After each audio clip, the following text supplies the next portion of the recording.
Sir but ಈಗ ಪ್ರಜಾಕ್ಕೆ ಒಂದು ಹತ್ರ ಒಂದು 7-8 ವರ್ಷ ಆಯ್ತಾ ಸರ್? 7-8 ವರ್ಷ ಆಗಿದೆ. ಈಗ 2029 ಬಂದರೆ 10 ವರ್ಷ ಆಗುತ್ತೆ ಅನ್ಕೊಳ್ಳೋಣ. ಈ 10 ವರ್ಷದಲ್ಲಿ ಈಗ ನಾನು ಮೊನ್ನೆ ನಿಮ್ಮ ಆ್ಯಪಲ್ಲಿ ನಾನು ನೋಡ್ತಿದ್ದೆ, ಹತ್ರ ಸುಮಾರು ಒಂದು 40,000 ಜನ ಹೊಸ ರಿಜಿಸ್ಟ್ರೇಷನ್ಸ್ಗಳು ಕೂಡ ಆಗಿದೆ ಆ್ಯಕ್ಚುಲಿ, ನೀವು ಆ್ಯಪ್ ಬಿಟ್ಟ ಮೇಲೆ ಕೂಡ ಇರುವಂಥದ್ದು. So for you as an example, you are already working out for this from 7-8 ವರ್ಷದಿಂದ ಮಾಡ್ತಿರೋದ್ರಿಂದ, ಅಂದರೆ ಈಗ ನಾನು ಹೊಸದಾಗಿ ಪೊಲಿಟಿಷಿಯನಾಗಿ ಬರ್ತಿದ್ದೀನಿ ಅನ್ನೋದಲ್ಲ, ನಿಮ್ಮಲ್ಲಿ ಆಲ್ರೆಡಿ ಒಂದು 7-8 ವರ್ಷದ್ದು ಒಂದು ವಾಟ್ ಯು ಕಾಲ್ ಒಂದು ಎಫರ್ಟ್ ಇದೆ ಅದರಲ್ಲಿರೋಂಥದ್ದು. So somewhere do you think so ಈ 2029 ಈ ಚೇಂಜಸ್ನ ಅವನ ಲಾರ್ಜರ್ ಇಂಪ್ಯಾಕ್ಟಲ್ಲಿ ತರೋ ಸಾಧ್ಯತೆಗಳಿದೆ ಅನ್ಸುತ್ತಾ? ಅದೇ ಹಿಂಗೆ ಅಂತ ಲಾರ್ಜರ್ ಅಂದ್ರೆ ಏನು, ಹೆಂಗೆ, ಯಾವ people to come and vote. ಅದೇ ಹೇಳಿದ್ದು. ಅವಾಗ ನಾನು ಅದನ್ನೇ ಹೇಳ್ತಾ ಹೋಗ್ತಿದ್ದೀನಿ. ಇಲ್ಲಿ ನೀವು ಪ್ರಚಾರ ಬೇಕು ನಿಮಗೆ, ಓಕೆನಾ? ಇವಾಗ ಸಿಂಪಲ್ ಆಗಿ ಹೇಳ್ತಾರೆ ಎಲ್ಲ, ಸರ್ ರೋಡ್ಗಿಳಿರಿ, ಬಂದು ಜನರನ್ನ ಮೀಟ್ ಮಾಡ್ರಿ, ಜನರ ಮಧ್ಯೆ ನಿಂತ್ಕೊಂಡು ಹೇಳಿ ಇದನ್ನ ಅಂತ.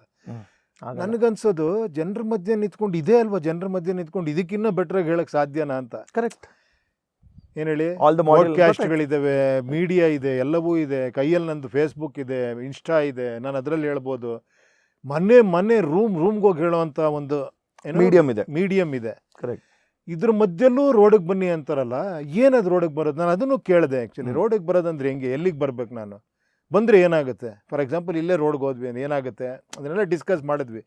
ಮ್ಯಾಕ್ಸಿಮಮ್ ಏನಾಗ್ಬೋದು, ಅಲ್ಲೊಂದಷ್ಟು ಜನ ಬಂದು ಫೋಟೋಗ್ರಾಫ್ ಹೇಳ್ಬೋದು. ಅಲ್ಲಿ ಏನೋ ಟ್ರಾಫಿಕ್ ಇದಾದಾಗ ಪೊಲೀಸರು ಬಂದರೆ ಇಲ್ಲೇ ಯಾಕ್ರಿ ಬಂದು ಮಾತಾಡ್ತಿದ್ದೀರಾ, ಒಂದು ಸೈಡಲ್ಲಿ ಒಂದೊಂದು ಮೈದಾನ ಇದೆ ಅಲ್ಲಿ ಹೋಗಿ ಅನ್ಬೋದು.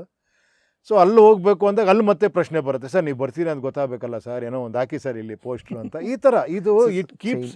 ಆಮೇಲೆ ಇದು ಒಂದಲ್ಲ, ಲಕ್ಷಾಂತರದ್ದು ಮಾಡಬೇಕು ಇದನ್ನು. ಏನು ಹೇಳಿ, 32,000 ಹಳ್ಳಿಗಳಿದ್ದಾವೆ. ನೀವು ಹಂಗೆ ಹೋಗಿ ರೀಚ್ ಆಗೋದಕ್ಕೆ ಈಗ ಯಾಕೆ ಅನದರ್ ಪಾಸಿಬಿಲಿಟೀಸ್ ಇದೆ. ಇವಾಗ ಜನ ಗೆಲ್ಲೋ ಕಾಲ ಬಂದಿದೆ ಅಂತ.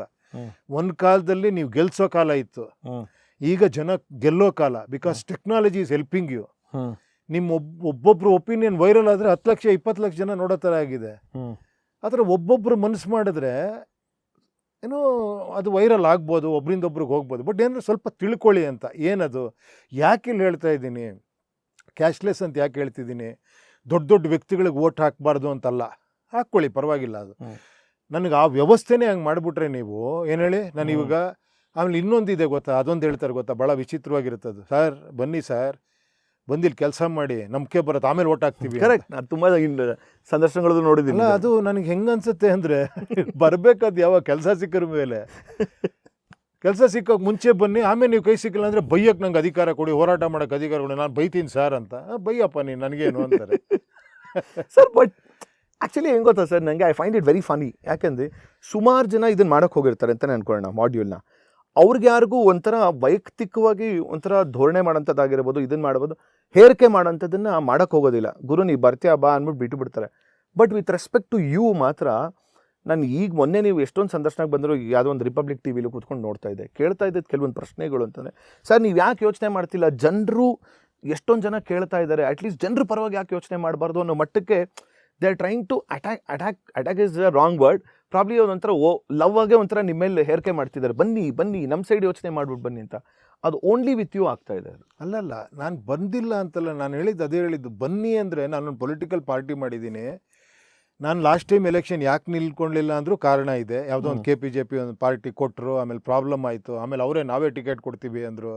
ನಾನು ಇಲ್ಲೆಲ್ಲ 100 ಜನ ಇಂಟರ್ವ್ಯೂ ಮಾಡಿ ಹುಡುಗರನ್ನೆಲ್ಲ ರೆಡಿ ಮಾಡಿದ್ದೀನಿ, ಟ್ರಾನ್ಸ್ಪರೆಂಟಾಗಿ ಮಾಡಿ ಅದನ್ನೆಲ್ಲ ಕಡೆ ಹಾಕಿ, ನೋಡಿ ಮ್ಯಾನಿಫೆಸ್ಟೋ ಈ ಥರ ಇದೆ, ಹಿಂಗೆ ಮಾಡ್ತೀವಿ ಹಂಗೆ ಮಾಡ್ತೀವಿ, ಕೊನೆ ಕಟ್ ಮಾಡಿದ್ರೆ ನೀವೇನ್ರಿ ಕೊಡೋದಂತ. ಲಾಸ್ಟ್ ಮೂಮೆಂಟಲ್ಲಿ ಫುಲ್ ಚೇಂಜ್ ಅವರು.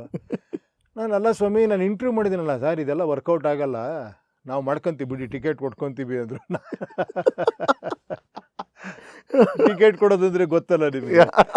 ನಾನು ಆಯ್ತಪ್ಪ, ನಾನೇ ಟಿಕೆಟ್ ತೊಗೊಂಡೆ. ಅಲ್ಲಿಂದ ನಾನು ಎಲೆಕ್ಷನ್ ನಿಲ್ಲಿಲ್ಲ ಆ್ಯಕ್ಚುಲಿ. ಅದಾದಮೇಲೆ MP ಎಲೆಕ್ಷನ್ ಬಂತು. MP ಎಲೆಕ್ಷನ್ ನಾನು ಆಲ್ಮೋಸ್ಟ್ ಎಲ್ಲ ಕಡೆನೂ ನಿಲ್ಲಿಸಿದ್ದೆ ನಾನು. ಎಲ್ಲ ಕಡೆನೂ ಬಂದು ನಿಂತಿದ್ರು, ಎಲ್ಲ ಯೂನಿಫಾರ್ಮ್ ಹಾಕಿ, ಕಾಕಿ ಡ್ರೆಸ್ ಹಾಕಿ, ಒಂದು ಪ್ರೆಸ್ ಕಾನ್ಫರೆನ್ಸು ಮಾಡಿ ಎಲ್ಲ ಮಾಡಿದ್ದೆ. ಸುಮಾರು 2-2.5 ಲಕ್ಷ ವೋಟ್ ಸಿಕ್ತು ನಮಗೆ. ಅಂದರೆ ವಿತೌಟ್ ಡೂಯಿಂಗ್ ಎನಿಥಿಂಗ್, ಓನ್ಲಿ ಒಂದು ಪ್ರೆಸ್ ಕಾನ್ಫರೆನ್ಸ್, ಅಲ್ಲೆಲ್ಲ ಪ್ರೆಸ್ ಕಾನ್ಫರೆನ್ಸ್ ಅಷ್ಟೇ, ಇನ್ನೇನೂ ಮಾಡಿಲ್ಲ. ಅವಾಗ ಒಂದು ಸ್ವಲ್ಪ ಏನು ಹೇಳಿ, ಅದೇ ನಾನು ಯಾವಾಗಲೂ ಹೇಳ್ತಾನೆ ಇರ್ತಿದ್ದೆ, ಕಾಲ ಪಕ್ವಾದಾಗ ಇದಾಗತ್ತೆ ಅಂತ. ಫಸ್ಟ್ ಆಫ್ ಆಲ್ ನಾನು ಏನೇ ಹೇಳಿದ್ರು ಕೂಡ ನಿಮಗೂ ಬೇಕು ಅನಿಸ್ಬೇಕಲ್ವಾ. ಈಗಿರೋದು ಚೆನ್ನಾಗಿದೆ ಪ್ರೆಸೆಂಟ್ ಸಿಸ್ಟಮ್ ಅಂದ್ರ ಮೇಲೆ ನಾನು ಯಾರು ಹೇಳೋದಕ್ಕಲ್ವಾ. ಓಕೆ, ಮೇ ಬಿ ಇದೇ ಕರೆಕ್ಟ್ ಇರ್ಬೋದು, ಈ ಟೈಮ್ಗೆ ಇದೇ ಕರೆಕ್ಟ್ ಇರ್ಬೋದು. ಟೈಮ್ ಬಂದಾಗ ಆಗುತ್ತಷ್ಟೇ. ಅಟ್ ದಿ ಸೇಮ್ ಟೈಮ್ ನಾನು ಅದ್ರ ಬಗ್ಗೆ ಯೋಚನೆ ಮಾಡ್ತಿಲ್ಲ, ಗೆಲುವು ಸೋಲೆಲ್ಲ ಯೋಚನೆ ಮಾಡ್ಕೊಂಡು ಇದೆಲ್ಲ ಮಾಡೋಕ್ಕಾಗಲ್ಲ. ಅಗ್ರೀಡ್. ಏನು ಹೇಳಿ, ನನ್ನ ಡ್ಯೂಟಿ ನಾನು ಮಾಡಬೇಕು, ಹೇಳ್ತಾ ಹೋಗ್ಬೇಕು, ಕನೆಕ್ಟ್ ಆಗೋರು ಆಗ್ತಾರೆ, ಅದು ದೊಡ್ಡದಾಗಬೇಕಾದ್ರೆ ದೊಡ್ಡದಾಗುತ್ತೆ. ಸೊ ಆ ಒಂದು ಪ್ರಯತ್ನ ಮಾಡ್ತಾ ಇದ್ದೀನಿ ಅಷ್ಟೇ. ಸರ್ ನೀವು ಈಗ ಹೇಳಿದ್ರೆ ಈ ಮೀಡಿಯಮ್ಗಳು we are the bridge actually between people and you. ಕರೆಕ್ಟಾಗಿ ಹೇಳಬೇಕು ಅಂತಂದರೆ ಥ್ರೂ ಅಸ್ ಈ ಜನಕ್ಕೆ ಹೋಗ್ತಾ ಇರೋಂಥದ್ದು ಅಂತ. ಆ್ಯಂಡ್ ನಿಮ್ಮ ಉದ್ದೇಶ ನಾನು ಕರೆಕ್ಟಾಗಿ ಅರ್ಥ ಆಗ್ತಿರ್ಬೇಕಾದ್ರೆ ಸುಮ್ಮನೆ ಒಂದು ಉದಾಹರಣೆ ಕೊಡಬೇಕು ಸರ್. ನಾನಿವತ್ತು ಈಗ ಜಯನಗರದಿಂದ ಸದಾಶಿವನಗರ್ಗೆ ಹೋಗ್ಬೇಕು, ನನಗೆ ರೂಟ್ ಗೊತ್ತಿದೆ, ಬಟ್ ಆ್ಯಕ್ಚುಲಿ ನಿಮ್ಗೊಂದು ಬೇರೆ ರೂಟ್ ಗೊತ್ತಿದೆ. ಪ್ರಾಯಶಃ ನನಗೆ ಟ್ರಾಫಿಕ್ ಇಲ್ದಿರೋ ರೂಟನ್ನು ನೀವು ತೋರಿಸ್ಬೋದು ಅಂತ ನನಗನ್ಸುತ್ತೆ. ಸೊ ದಟ್ ಈಸ್ ವಾಟ್ ನಾನು ಪ್ರತಿಯೊಂದು ಸಂದರ್ಶನ ನೋಡಿದಾಗ ಫ್ರಮ್ ದೇರ್ ಪರ್ಸ್ಪೆಕ್ಟಿವಿಂದ they are trying to pull you. ನನಗೆ ಈ ರೂಟ್ ಗೊತ್ತಿದೆ, ಇದೇ ರೂಟಲ್ಲಿ ಬಾ ನೀನು ಅಂತ ಹೇಳ್ತಿದ್ದಾರೆ ಹೊರತು nobody is asking you sir what is the easiest route. You are trying to say something to you. ಪ್ರಾಯಶಃ ನಿಮ್ಮ ಮೆಥಡಾಲಜಿಲಿ there is something which we are not aware of it, ನನಗೆ ಗೊತ್ತಿಲ್ಲ. ಸೊ ನೀವೆಲ್ಲ ಒಂದು ಈಸಿ ದಾರಿ ತೋರಿಸ್ತಿದ್ದೀರಾ ನನಗೆ. ಅಲ್ಲ, ಏನಾಗಿದೆ ಗೊತ್ತಾ, ನಮ್ಮ ಮೈಂಡ್ ಸೆಟ್ ಹೆಂಗಾಗಿದೆ, ನನಗೆ ಎಕ್ಸಾಂಪಲ್ ಇದೆ, ನಾನು ಯಾವುದನ್ನು ನಂಬಲ್ಲ. ಅಗ್ರೀಡ್. ನನ್ನ ಮೈಂಡ್ ಸೆಟ್ ಹೆಂಗೆ ಆಗ್ಬಿಟ್ಟಿದೆ. ಎಲ್ಲಾಗಿದೆ ಈ ಥರ ತೋರಿಸಿ ನೋಡೋಣ ಅಂದರೆ ಎಲ್ಲ ಆಗದೆ ಇರೋದು ಆಗಲೇಬಾರ್ದ. ಟಿ ವಿ ಕಂಡುಹಿಡಿಯೋಕ್ಕೆ ಮುಂಚೆ ಟಿ ವಿ ಬಗ್ಗೆ ಯೋಚನೆ ಬರಲಿಲ್ಲ ಅಂದ್ಕೊಳ್ಳಿ, ಒಬ್ಬನಿಗೆ ಕಲ್ಪನೆ ಬರಲಿಲ್ಲ ಅಂದರೆ ಟಿ ವಿ ಕಂಡುಹಿಡಿಯೋಕ್ಕೆ ಆಗ್ತಿರ್ಲಿಲ್ಲ, ಒಂದು ಮೊಬೈಲ್ ಕಂಡುಹಿಡಿಯೋಕ್ಕೆ ಆಗ್ತಿರ್ಲಿಲ್ಲ. ಎಲ್ಲ ಇನೋವೇಷನ್ಗಳು ಒಂದು ಕಲ್ಪನೆಯಲ್ಲೇ ಆಗಿರೋದು, ಒಳ್ಳೊಳ್ಳೇದು ಏನೇನೋ ಆಗಿರೋದು ಅಲ್ವಾ. ಅದು ಒಂದು ಕಲ್ಪನೆ ಇರಬೇಕು ಸುಂದರವಾಗಿರೋದು. ಆ ಕಲ್ಪನೆ ಸಾಕಾರ ಆಗುತ್ತೆ, ಆಮೇಲೆ ಮ್ಯಾನಿಫೆಸ್ಟ್ ಆಗುತ್ತೆ. ಅದಕ್ಕೆ ಕರೆಕ್ಟಾಗಿ ಕಾಲ ಆಗುತ್ತೆ. ನೋಡಿ ಇವಾಗ ಈ ಥರ ಮೀಡಿಯಮ್ಗಳು ಬಂದಿದೆ. ಇವಾಗ ನೋಡಿ ನಾವು ಇಲ್ಲಿ ಕೂತ್ಕೊಂಡು ಒಂದು 10 ಲಕ್ಷ ಜನಕ್ಕೆ ತಲುಪ್ಬೋದು ಅನ್ನಂಗಿದ್ರೆ ವೈ ನಾಟ್ ಅಲ್ವಾ, ವೈ ನಾಟ್. ಅವಾಗ ನನಗೆ ಅರ್ಥ ಆಗ್ತಿಲ್ಲ, ಯಾಕೆ ಸಭೆ ಸಮಾರಂಭ, ಯಾಕೆ ಅಷ್ಟೊಂದು ದುಡ್ಡು ಖರ್ಚು ಮಾಡ್ತೀರಾ, ದುಡ್ಡು ಇರೋರೇ ಇಲ್ಲಿ ಬರಬೇಕು ಅನ್ನೋ ಪರಿಸ್ಥಿತಿ ಯಾಕೆ ಮಾಡಿಟ್ಟಿದ್ದೀವಿ ನಾವಿಲ್ಲಿ. ಏನು ಹೇಳಿ, ನಾರ್ಮಲ್ ವ್ಯಕ್ತಿಗಳಲ್ಲಿ ಬರಂಗೇ ಇಲ್ಲ. ಅದಕ್ಕೆ ನಾಯಕರ ಸೃಷ್ಟಿ ಆಗ್ಬಿಟ್ಟಿದೆ, ಗೆಲುವು ಸೃಷ್ಟಿ ಆಗ್ಬಿಟ್ಟಿದೆ. ಇಲ್ಲಿ ನಮ್ಮ ನಾಯಕ ಗೆದ್ದಿದ್ದಾರೆ, ಗೆದ್ದುಬಿಟ್ರು ಸರ್ ಅಂತ. ಆಮೇಲೆ ಇನ್ನೊಂದೇನು ಗೊತ್ತಾ, ಒಂದು ಫನ್ನಿಯೆಸ್ಟ್ ಪಣ, ನಿಮ್ಮ ಗ್ರೇಟೆಸ್ಟ್ ಅಚೀವ್ಮೆಂಟ್ ಏನು ಗೊತ್ತಾ ನಿಮಗೆ, ಒಂದು ಸ್ಟೇಟಲ್ಲಿ ಚೀಫ್ ಮಿನಿಸ್ಟರ್ ಆಗೋದು. ಏನು ಸರ್ ಹಿಂಗೆ ಅಂದ್ಬಿಟ್ರಿ? ಅಲ್ಲ, ನನಗೆ ಹೇಳ್ತಾರೆ ಸರ್, ಆಮೇಲೆ ನನಗೆ ಹೇಳ್ತಾರೆ ಸರ್ ಆ ಪಕ್ಷಕ್ಕೆ ಹೋಗ್ಬಿಟ್ಟಿದ್ರೆ ನೀವು ಇಷ್ಟೊತ್ತಿಗೆ ಏನು ಸರ್ ಅಂತ. ಅಲ್ಲ, ನನಗೆ ಎಷ್ಟು ಇದಪ್ಪ, ಎಷ್ಟು ಒಳ್ಳೆತನ, ನಾನು ಚೆನ್ನಾಗಿರ್ಬೇಕು ಅಂತ ಬಯಸೋರು ಇದ್ದಾರಲ್ಲ ಸರ್, ನೀವು ಓಡಾಡಿ ಸರ್ ಚೆನ್ನಾಗಿ ಅಂತ. ಅವಾಗ ನನಗೂ ಆ ಒಳ್ಳೆತನ ಬೇಕಲ್ವಾ, ನನಗೂ ನೀವೆಲ್ಲ ಚೆನ್ನಾಗಿರ್ಬೇಕು, ನಾನು ಆಸೆ ಪಡೋದು ತಪ್ಪ ಅಲ್ವಾ. ನಿನ್ನೇನು ಯಾರೋ ಒಬ್ರಿಗೆ ನಾನು ಉಪ್ಪಿ ಸರ್ ನಾಳೆ ಬರ್ತಿದ್ದಾರೆ, ಏನು ಪ್ರಶ್ನೆ ಕೇಳಬೇಕು ಅಂದರೆ ಏನು ಗೊತ್ತಾ ಸರ್ ಪ್ರಶ್ನೆ, ಅವರು ಇದನ್ನು ಬಿಟ್ಟು ಬೇರೆ ಪಕ್ಷಕ್ಕಿದ್ದಿದ್ರೆ by now he would have become chief minister ಅನ್ಸಲ್ವಾ ನಿನಗೆ ಅಂತ. See this is where most of the people they come to that point. ಅದೇ ನೋಡಿ, ಅಲ್ಲಿ ಏನಾಗಿದೆ, ಹಂಗೆ ಹೇಳಿ ಹೇಳಿ ಬೆಳೆಸ್ಬಿಟ್ಟಿದ್ದೀವಿ ರೀ.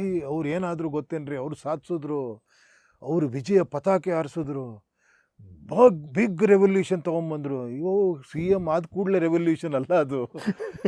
ಅದ್ರ ಮೇಲೆ ಏನೇನು ಬದಲಾವಣೆಗಳಾಯಿತು, ಯಾವ್ಯಾವ ರೀತಿ ಟೆಕ್ನಾಲಜಿ ತಂದರು, ಯಾವ ರೀತಿ ಟ್ರಾನ್ಸ್ಪರೆನ್ಸಿ ತಂದರು, ಇದೆಲ್ಲ ನಿಜವಾಗಿ ಗೆಲುವಲ್ಲ. ಅಂದರೆ ಅಲ್ಟಿಮೇಟ್ ಜನರ ಗೆಲುವು ಒಂದು ಗ್ರೇಟೆಸ್ಟ್ ಅಚೀವ್ಮೆಂಟ್ ಅದು.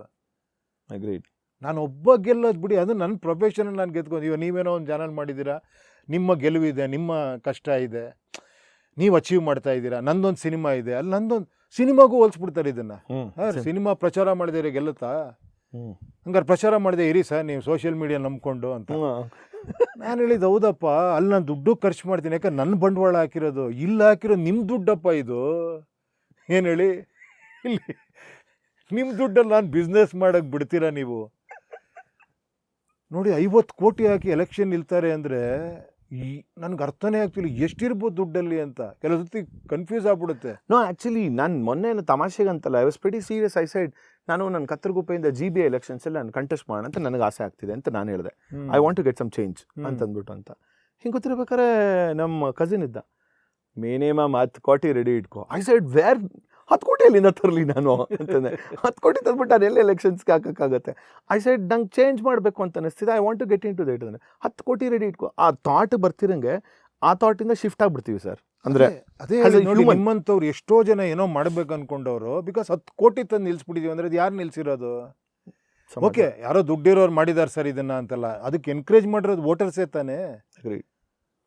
ಅಗ್ರಿ. ಒಬ್ಬ 2 ಕೋಟಿ ಮಾಡೋನಿಗಿಂತ ಸರ್ ಅವ್ನಿಗಿಂತ ಅವ್ನು ಜಾಸ್ತಿ ಖರ್ಚು ಮಾಡಿ ಹೊಡ್ಕೊಂಬಿಟ್ಟ ಸರ್, ಅವ್ನು ಗೆದ್ಬಿಟ್ಟ ಸರ್ ಅಂದರೆ ದೇರ್ ಈಸ್ ವೋಟರ್ಸ್. ಇಲ್ಲಿ ವೋಟರ್ಸ್ಗೆ ಕನ್ಫ್ಯೂಷನ್. ನೀವು ಗೆಲ್ಲಬೇಕ್ರಿ ಅಂದರೆ ಫುಲ್ ಶಾಕ್ ಆಗ್ಬಿಡ್ತಾರೆ, ನಾನು ಗೆಲ್ಲೋದ ಹೆಂಗೆ ಅದು ಅಂತ.